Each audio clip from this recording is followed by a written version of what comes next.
Deutéronome, chapitre 19.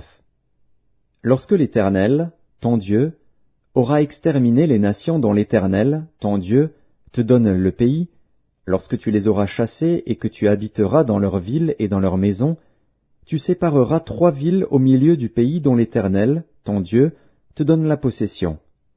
Tu établiras des routes, et tu diviseras en 3 parties le territoire du pays que l'Éternel, ton Dieu, va te donner en héritage. Il en sera ainsi afin que tout meurtrier puisse s'enfuir dans ces villes. Cette loi s'appliquera au meurtrier qui s'enfuira là pour sauver sa vie, lorsqu'il aura involontairement tué son prochain, sans avoir été auparavant son ennemi. Un homme, par exemple, va couper du bois dans la forêt avec un autre homme. La hache en main, il s'élance pour abattre un arbre. Le fer échappe du manche, atteint le compagnon de cet homme, et lui donne la mort.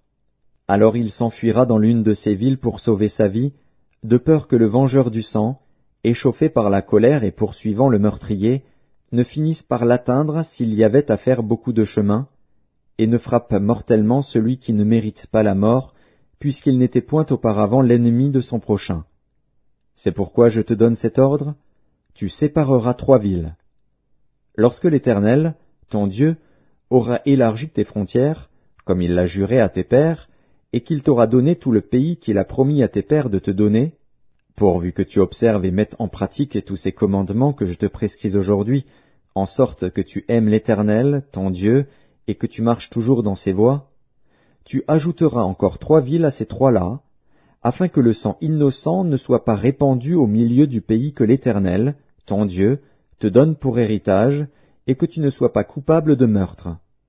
Mais si un homme s'enfuit dans une de ces villes, après avoir dressé des embûches à son prochain par inimitié contre lui, après l'avoir attaqué et frappé de manière à causer sa mort, les anciens de sa ville l'enverront saisir et le livreront entre les mains du vengeur du sang, afin qu'il meure.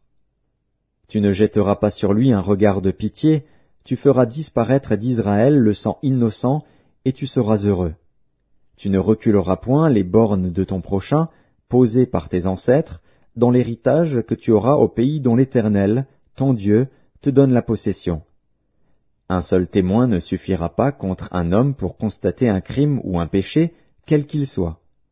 Un fait ne pourra s'établir que sur la déposition de 2 ou de 3 témoins.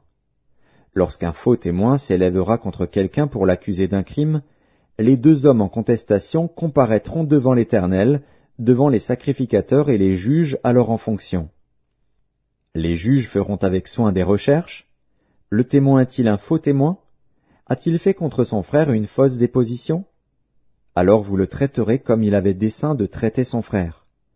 Tu ôteras ainsi le mal du milieu de toi. Les autres entendront et craindront, et l'on ne commettra plus un acte aussi criminel au milieu de toi. Tu ne jetteras aucun regard de pitié.